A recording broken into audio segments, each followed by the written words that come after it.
जय हिंद दोस्तों। कपिल सिब्बल न्याय के ठेकेदार खुद को बताते हैं, लेकिन जब न्याय के मंदिर में ही न्याय की मूरत के ऊपर भ्रष्टाचार का आरोप लग जाए तो फिर आम जनता किस न्याय के मंदिर में जाकर के माथा टेकेगी।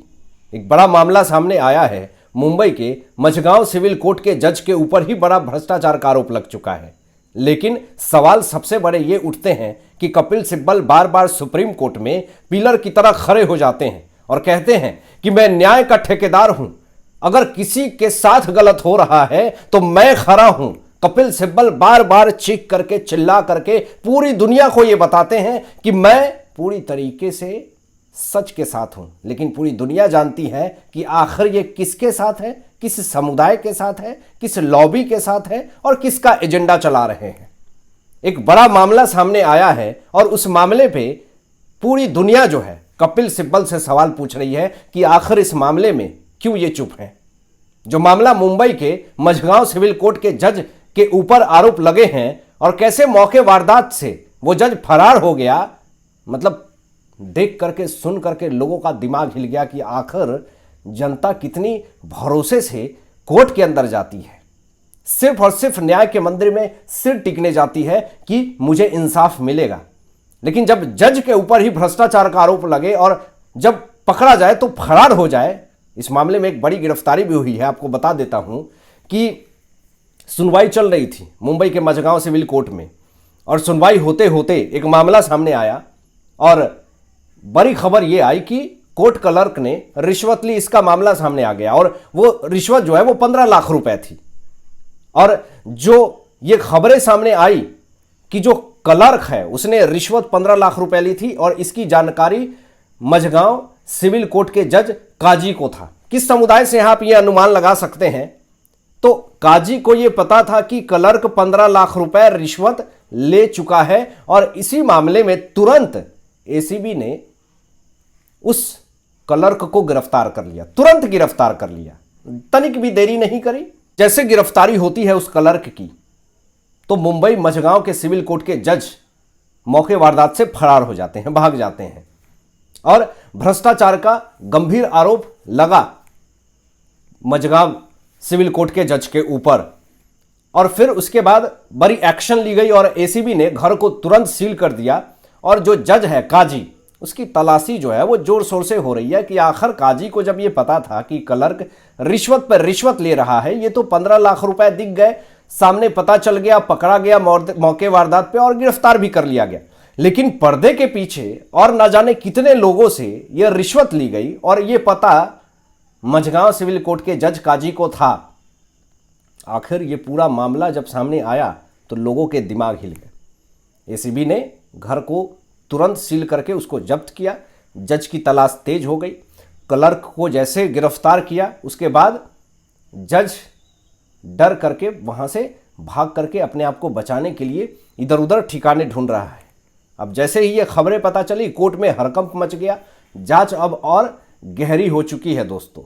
अब सवाल ये उठता है कि ना जाने ऐसे और कितने मामले हैं जो कि हमारे आंखों के सामने नहीं आते हैं, लेकिन आज जो न्याय के ठेकेदार बनते हैं कपिल सिब्बल, जब ये जज सिविल कोर्ट का मझगांव का जब पकड़ाया भ्रष्टाचार के मामले में, इसके ऊपर आरोप लगा, ये काजी समुदाय से बिलोंग करता है, लेकिन फिर भी इस मामले में कपिल सिब्बल की चुप्पी बहुत सारे सवालों को खड़ा करती है कि जब न्याय के ये ठेकेदार बनते हैं तो इस मामले में सामने आकर के ये बात कहनी चाहिए या फिर ये मांग उठानी चाहिए कि आखिर ऐसे मामलों में और ना जाने कितने सारे लोग लिप्त हैं।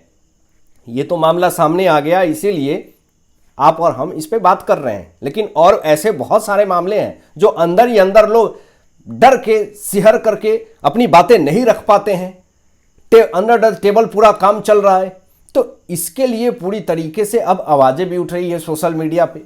अब एक बड़ी खबर दोस्तों सामने आती है कि उमर खालिद, जो कि दिल्ली दंगे का मास्टरमाइंड बताया जा रहा है, 5 साल से ये जेल के सलाखों के पीछे है और इस पर ट्रायल भी नहीं हुआ था, तो कपिल सिब्बल ने ही आवाज उठाई थी कि इस मामले में अभी तक ट्रायल क्यों नहीं हुआ है, ट्रायल होना चाहिए, इस पर बहस होनी चाहिए, दलीलें होनी चाहिए।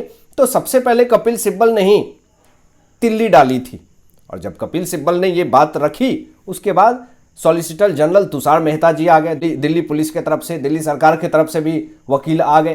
और अपनी अपनी बातें रखने लगे और बताने लगे कि कैसे दिल्ली दंगे का मेन मास्टरमाइंड उमर खालिद है और किस लिए हमने 5 साल से इसको गिरफ्तार कर रखा है। लेकिन सवाल यह उठता है कि आखिर कपिल सिब्बल को सबसे ज्यादा तकलीफ उमर खालिद को गिरफ्तार करने के लिए क्यों है, ये कहीं ना कहीं बड़े सवाल खड़े हो रहे हैं। उमर खालिद ने जमानत मांगी और एक बार नहीं, पिछले 5 सालों से यह जमानत मांग रहा है, लेकिन दिल्ली पुलिस ने सुप्रीम कोर्ट में उनकी जमानत का पूरी तरीके से विरोध किया और बताया कि दंगे जो हुए हैं उमर खालिद के कहने पे ही सारा प्रोग्राम सेट हुआ।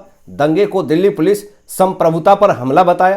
कपिल सिब्बल ने सॉलिसिटर जनरल तुषार मेहता जी के दलीलों को ध्वस्त करने की कोशिश करी सुप्रीम कोर्ट के अंदर, लेकिन एक भी दलील को यह ध्वस्त नहीं कर पाए। सुप्रीम कोर्ट में जब बहस पे बहस हो रही थी तो जज साहब गौर से बातें सुन रहे थे। कपिल सिब्बल एक भी ऐसा सबूत पेश नहीं कर पा रहे थे जिससे यह साबित कर सके कि असली मास्टरमाइंड दिल्ली दंगे का उमर खालिद नहीं है। सारी दलीलें ध्वस्त हो जा रही थी, कपिल सिब्बल की फीकी पड़ जा रही थी। अब इस मामले में सुप्रीम कोर्ट से बड़ी खबर यह आती है कि सुप्रीम कोर्ट के जज साहब ने इस पर फैसला तो नहीं सुनाया जमानत को लेकर के उमर खालिद की, और सुनवाई को टाल दिया और कहा कि ठीक है, अगली तारीख 20 नवंबर को देते हैं। यानी एक बड़ा झटका कपिल सिब्बल के खिलाफ सुप्रीम कोर्ट के अंदर मिला, जिससे कि कोर्ट के अंदर हड़कंप मच गया। लोगों ने उम्मीद करी थी कि आज कहीं ना कहीं उमर खालिद को जमानत मिल जाएगी, लेकिन जमानत का ज तक नहीं मिला।